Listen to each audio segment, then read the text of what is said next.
not the sharpest picture, not the loudest speaker. The thing that actually breaks a movie night is the moment a whisper gets swallowed and you reach for the remote to bump the volume, only for the next explosion to wake the whole house. You already know that feeling from streaming. What you may not know is that the most expensive 4K disc player on the shelf right now is not the safest way to fix it. And the cheapest one is quietly the least reliable thing you can buy. Someone benefits from you never learning the difference. And it is not you.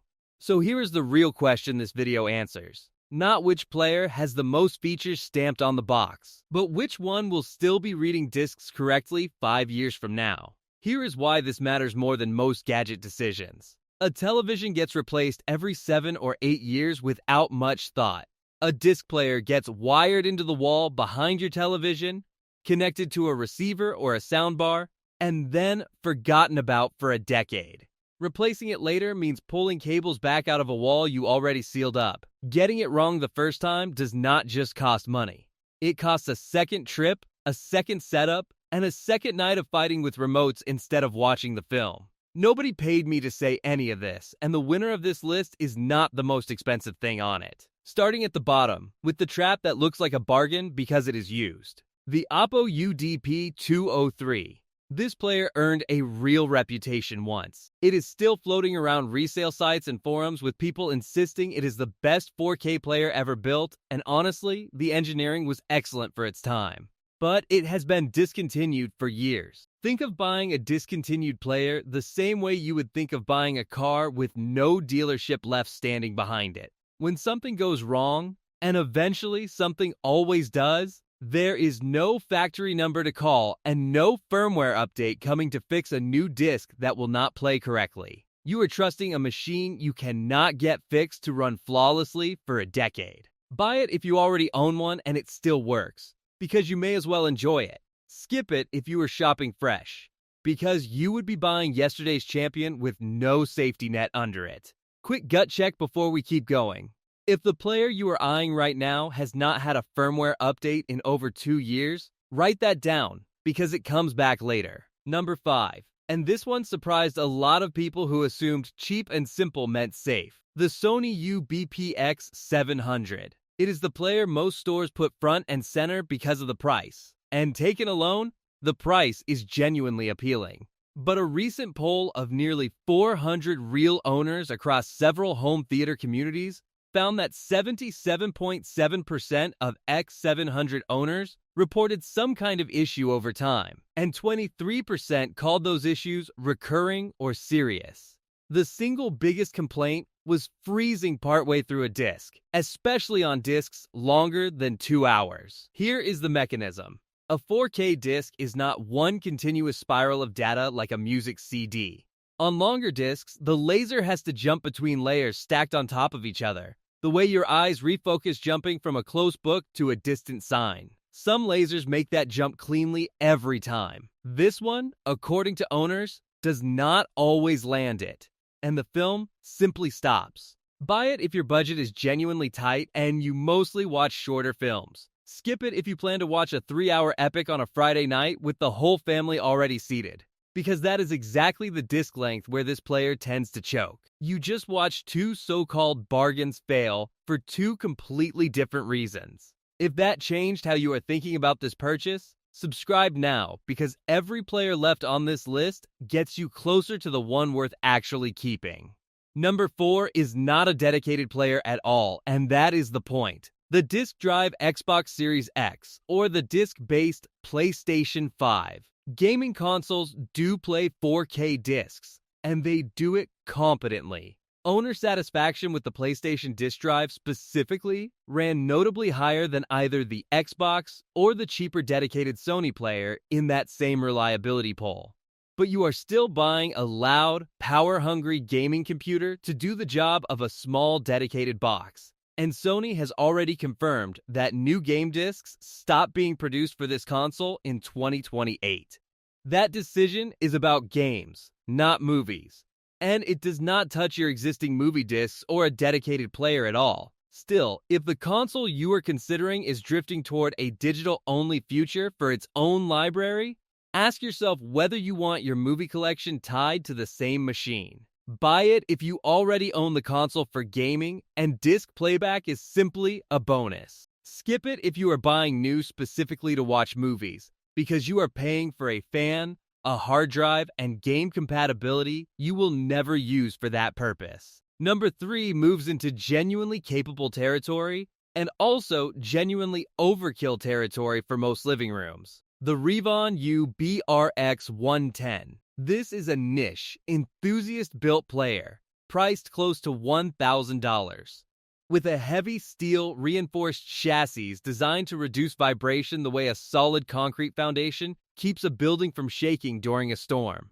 The problem for this audience specifically is that it has no analog audio outputs at all. Every ounce of sound quality depends entirely on the receiver or amplifier you connect it to through HDMI, which is the cable and connector standard that carries picture and sound together. If your receiver is already excellent, this player can shine. If it is not, you have spent enthusiast money on a machine that cannot outrun a weak partner. The brand is also small, with a support footprint nowhere close to Sony or Panasonic, so if something fails, help may be slower to arrive.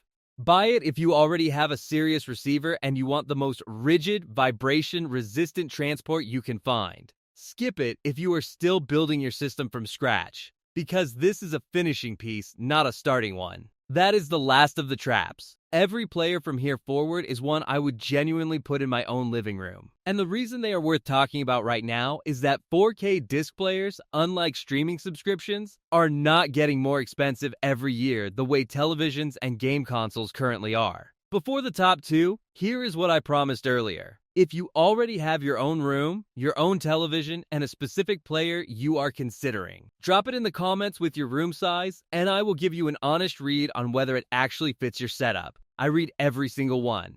Number 2 is the value pick, and for a lot of people watching this, it may actually be the smarter buy than the winner. The Sony U-BPX 800M2. Recent third-party pricing has it sitting around $328.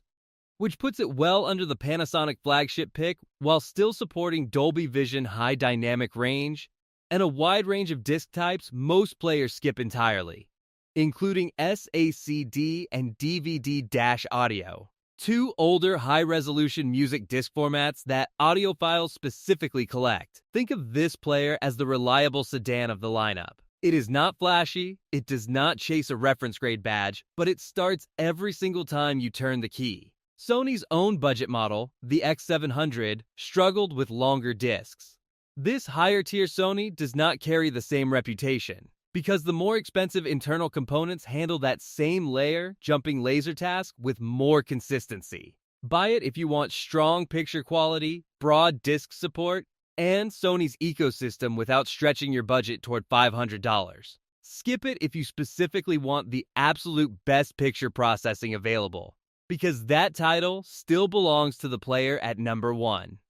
And this is the one, the Panasonic DPU-B820. Multiple independent reviewers, testing separately and without coordinating with each other, landed on this exact same player as the best all-around 4K disc player available right now. And current pricing puts it in the neighborhood of $499 to $549 depending on retailer. Here is the mechanism that makes it worth the extra money over the Sony.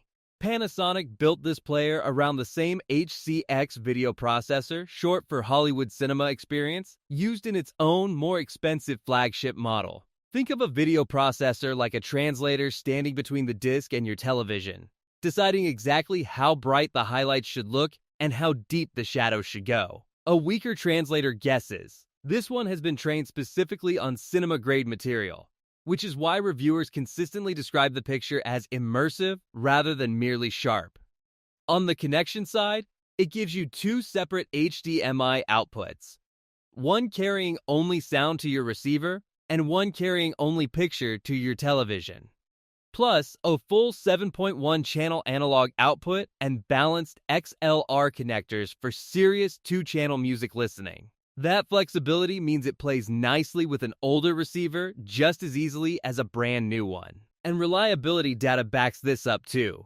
Where the budget Sony's problems tended to appear gradually and worsen with age, Panasonic's issues, when they happened at all, tended to show up early and then the unit settled in and lasted. I will be honest with you. If I already owned an older Panasonic and only used HDMI with no interest in the XLR outputs, I would think twice before spending the difference over the Sony X800M2.